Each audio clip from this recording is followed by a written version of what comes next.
giờ nó mất tiêu lo à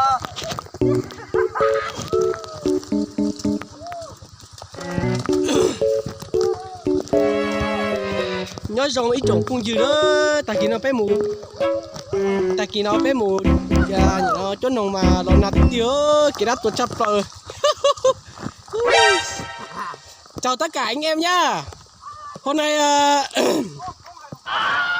ba anh em mình lên bãi chim, xong là sáng nó mưa. Sáng mưa bây giờ đường đất như này, đường dốc đang rắc xuống nhá. Vào đây mình cũng quay để video vào đây mình cũng quay cho mọi người xem ngã xe máy khác rồi.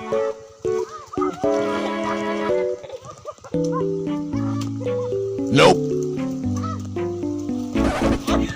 Cứ chỉnh đi bộ cũng ngã chết kẹt kẹt. Help me, nigga. Help me. YOLO. What the fuck? Ôi trời ơi. Sao cứ bị như này nhỉ?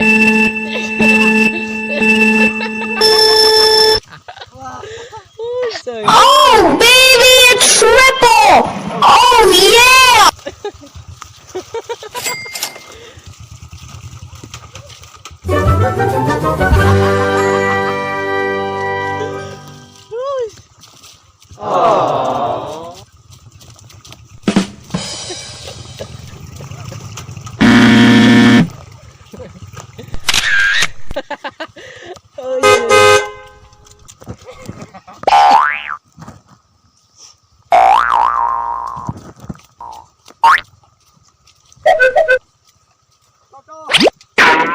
Ô, cái này trên thiên của ta bờ thế này thôi, ta bờ liếu, liêu kiểu thì nó quay là mà thí liêu chứ mà ơi,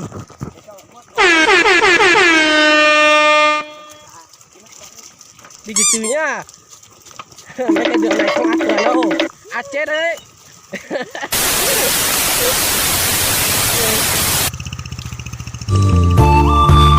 Mưa to lắm các bạn ơi.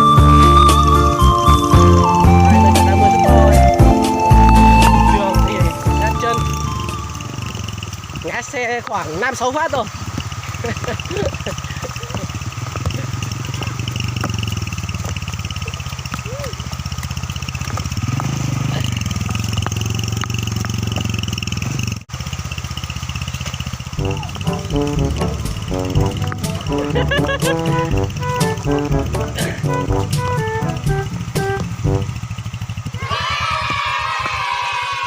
Bây giờ dắt xe nhá, không đi được rồi.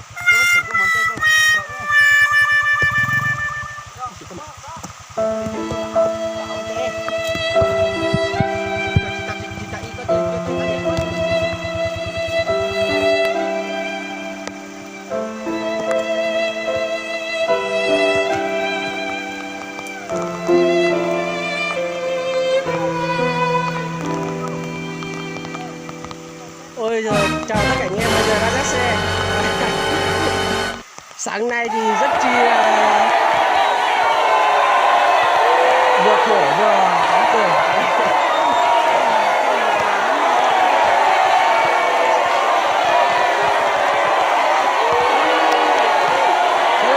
Ông chủ nhân lòng mà dắt xe cái thật tạ.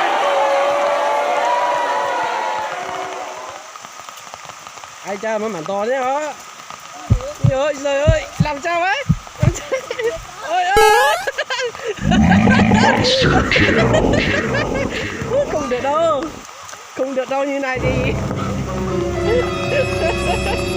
đây, anh em nhìn này, đường nó khổ như này. Sai đó, giờ là sai đó. Ta kỳ nói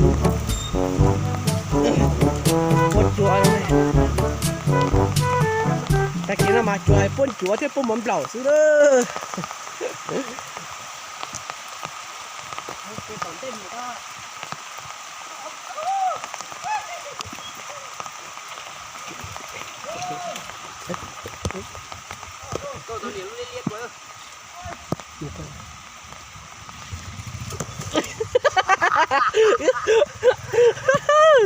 ơi nhiều mùi cũng to dù mà la chứ đâu